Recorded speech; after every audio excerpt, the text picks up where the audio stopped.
I will leave my adoptive family overnight. All I leave them there will be a letter. I am 18, was adopted by a family when I was 5. I don't know my biological parents. The family already had 3 children, 3 girls. Apparently, after the first girl, they tried for a boy, but it always ended up being a girl. So after 3 girls, they adopted me to finally have a son. In the last few years of my life, they treated us all well. My sisters, however, were never able to accept me. They saw me as an outsider who doesn't belong in the family. Actually, it was the oldest one, called Alicia, who poisoned the other 2 called Maria and Juliet against me by telling them that our parents would treat me better because I was a boy, which wasn't true. In fact, all 3 of them protested against me getting a room in the same floor as them, and my parents gave in. There was a spare room in the basement where I had to sleep now. This, however, just led to them making fun of me, calling me names like cellar rat and many more things. I just shrugged it off, assuming that's how siblings treated each other. But I realized that having my sleeping room in the basement somehow also affected the way my parents treated me. Sleeping down there felt like I was out of sight for them. They lost interest in me, and I became less significant and important. While on the other hand, they started to focus more on my sisters. When I was 13, they completely lost interest in me. It was like I was a homeless person living in the basement. They missed all the appointments I had. They didn't care about my grades. They never even called me to eat. Sometimes I would come upstairs and see how they already took away the plates. If I was lucky, there were leftovers that I could eat. Do you think I got presents for my birthday? No, because they didn't even know my birthday in the first place. And last Christmas, they said they forgot to buy presents for me, saying that they will go shopping with me in the next few weeks and get me something. And as you might expect,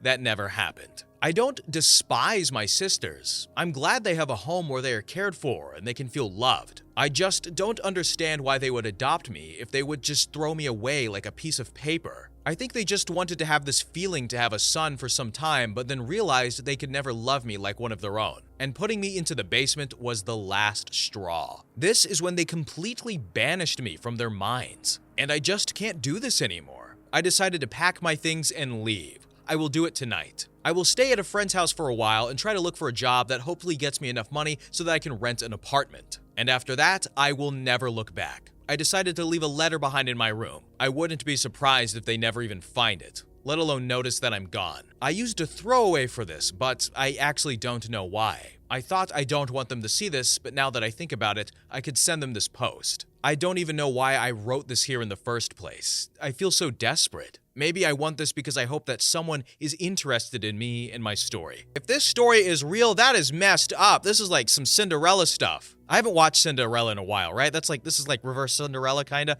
I mean, good on him. I mean, maybe he could have talked to the family, but at the same time, right? Like, parents, what are you doing? You got a kid. I feel like they were in love with the idea of having a son and not so much taking care of one. Just like a collection type thing. Anyway, let's continue. Update. I didn't expect to give you an update so quickly, but in the brief time span between my post yesterday and this one right here, so many things happened that I have to update you right now. Let's start by what happened yesterday. First of all, I never expected my post to blow up like this. This is absolutely insane. I tried to read all of your comments and answer direct messages, but there's just too many. So I'm sorry if I ignored you. Many of you had great advice, such as taking all my documents with me and go to the police, which I wanted to do today. Let's go through everything that happened chronologically. After reading through many comments, I decided to take my documents with me. So at the evening before my adoptive parents went to bed, I snuck into their bedroom and took all the documents that I could find and waited for nightfall. I packed my things and left when all of them were asleep. Everything went as planned.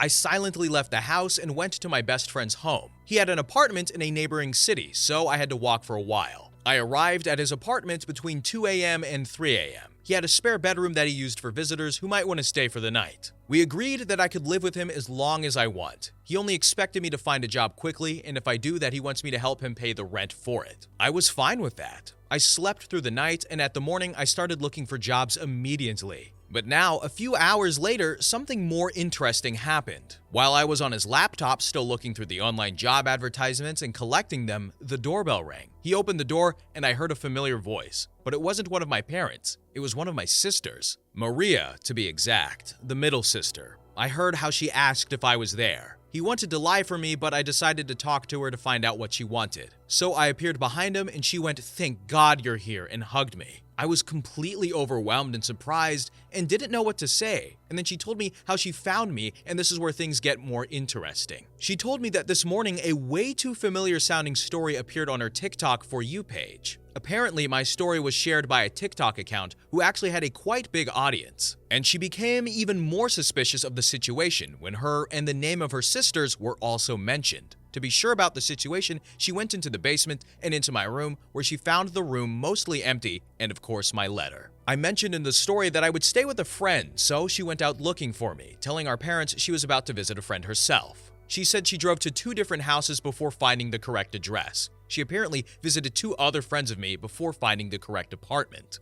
Apparently, she also took the letter with her. She said she hasn't shown them the letter yet and wanted to talk to me first. No one besides her knew where I was or what I did that last night. She apologized to me and offered to talk with her on my side to our parents. She explained that the way I talked about her in the original post made her feel bad. She said she never hated me or anything. She admitted that she also protested against me having a room on the floor, but just because of Alicia's influence on her and because she believes her lies when she was younger. Now that I think about it, unlike Alicia and Juliet, she never called me bad names. She said that Juliet probably is just insufferable because of how Alicia manipulated her. She said she never realized how bad I was treated. She never gave a second thought about me because Alicia spread rumors that I was just very socially awkward and overall didn't like any of them, and that I would just lock myself inside the basement like the worst introvert and all of that. And as a reason for her claims, she just reminded them that I was adopted, and that is why I would try to make myself the outsider. I said to her that this might explain why she and Juliet might have been like that to me, but not why my parents would have behaved that way. She replied that she can also just make claims here without any proof, but she thinks it's because even between them, Alicia is the golden child as the firstborn. Her and Juliet are only the failed attempts of them having a boy, and her having the golden child made it easier for her to manipulate both of them into believing the lies she told them. Then she said that she knows that mom and dad would be pretty easy to manipulate if you know how. And then she gave me 4 options. 1. I could come home with her right now and talk to my parents. 2. She would let me think about it and leave, but not tell my parents. 3. I refused to go back with her entirely, but she would tell them about the letter without telling them where to find me. And 4. I refused to go back with her entirely, but she would pretend not to know anything, but maybe stay in contact with me. I picked option 2, and she gave me her number. She said that if I decided to give them a chance, she would support me, but she would understand if I refused to do so. And now we are here. I don't know what to do. I would lie if I say I wasn't tempted to give them a chance, but on the other hand, if it's true that Alicia is the one behind all of that, I don't know if I want to deal with her again. All these twists and turns, and I didn't even think about it the first time. Man, screw these parents. How do you get manipulated that easily? What? Maybe they're just naive, or dumb, or insensitive? I don't know. Anyway, let's see what happens next.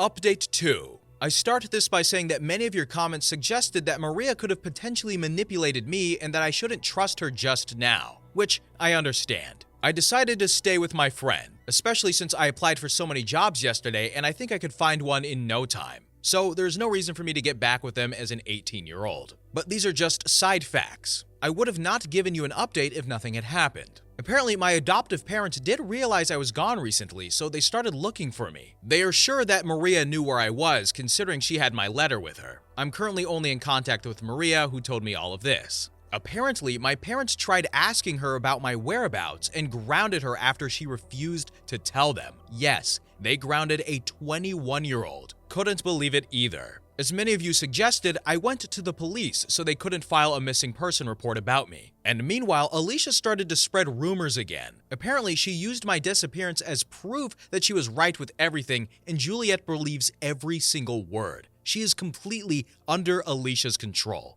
Even though I didn't want to see them again, I kinda want to give Maria a chance. I asked my friend if hypothetically Maria could stay with us too. He raised an eyebrow and said only if she wants to sleep on the couch, and then he asked me why I want her here in the first place. The first thing is, if she cares about me, then I don't want her to stay with this family. He was annoyed, but said yes. I texted her asking if she'd considered to move out and offered her to stay with me and my friend. And before you say it, I know it seems like a way too quick of a decision, but I truly think that Maria is not like the rest of them. Many of you said that she probably wanted to save face, but someone wouldn't go through all of that to find me and then protect me by keeping my whereabouts a secret if they just wanted to save face. Considering that I never mentioned their last names or where they live, so it's not like anyone could have known it was her in real life, I honestly think that my story opened her eyes. She answered by asking if I was for real and that she wasn't sure. I reminded her that she is 21 and probably should think about moving out of our parents' house anyway. And the fact that she was grounded at her age is pretty effed up. They treat their children like 10-year-olds, even if they're adults. She said she is not denying that she would like that because apparently Alicia also started to spread lies about her too because of how she behaves towards me. She overheard how she was talking to her friends about her and that she was called the complicit of a maniac. Still don't know why Alicia hates me so much, but I don't care about it. She said she doesn't think it's a bad idea, but she wants to find a job to have a financial stability first before moving out. That was fair enough. And my friend was much happier this way too. He said he isn't really excited of having another jobless person living with him, but he said that if she has a job, he'd gladly help her. One more reason why I think that Maria moving out isn't a bad idea is because if both her and me got a job, we could probably rent an apartment together in no time and would not have any financial problems. So yeah, that's it for now. Let's see what happens in the future. I want to mention one more thing. On my last post, some people were talking badly about the TikTok account that shared my story. Please don't talk badly about the account.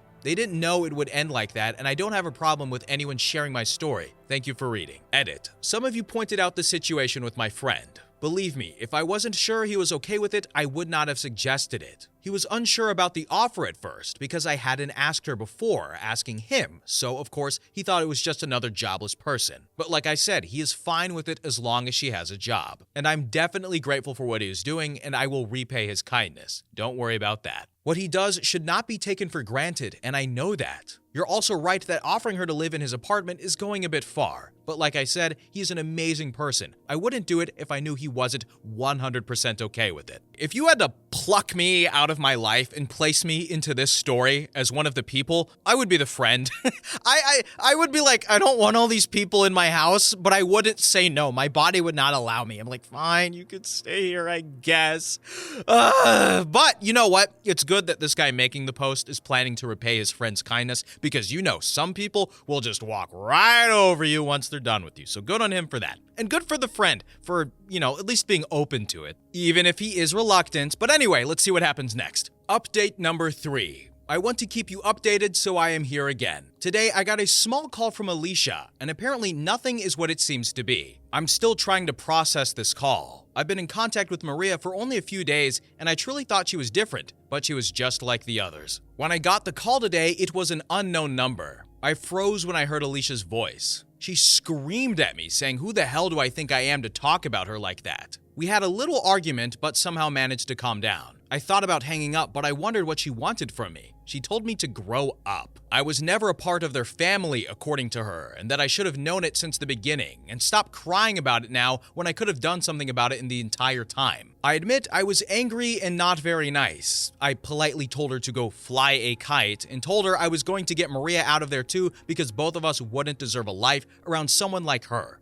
Then she said something I guess she shouldn't have said. She said that I was ridiculous because Maria was a part of all of this theater, and if I truly thought mom and dad cared about me. Then she accused me of trying to ruin her family and told me what really happened after I left. They tried to save their face. Maria hasn't told me the full story. Apparently, it's true that she was the one who found my story on TikTok by accident, and she also found the letter first. In Maria's version of the story, she lied to mom and dad and told them she was about to visit her friend when she was looking for me and they didn't know about it. But Alicia said that Maria told mom and dad immediately after finding my letter. This also answers the question how Maria knew about my friend's address. I never told this to anyone except my adoptive mom. They thought if they fooled me into thinking I had someone on my side, it would be easier for them to get me back because they assumed I probably wouldn't open the door for them. I couldn't believe it and asked why I would believe someone like her, to which she replied, "Who do you think gave me your number?" Then she demanded me to take my post down and hangs up. Honestly, I kinda believe her. But it also proves that they are all the same. They tried to manipulate me to get back with them to save their reputation. Many of you guys warned me about this, but even after everything that happened, I didn't want to believe someone could be this evil. But that's it. I will cut any contact with them. I'm not taking my posts down. Everyone deserves to know who these people are. I cannot believe I tried so desperately to see the good in them. Oh, some of you might want to know that I also apologized to my friend for offering the room that wasn't mine to begin with. I understand your critique about this, and you are right. I crossed a line there. With that being said, the chapter Adoptive Jerk Family is hopefully closed now. I will try to focus on my life, and maybe someday I will find someone who truly loves me. I might keep you updated if anything is going to happen, but I think this could well be the last post of this throwaway account. Wish me luck. See ya.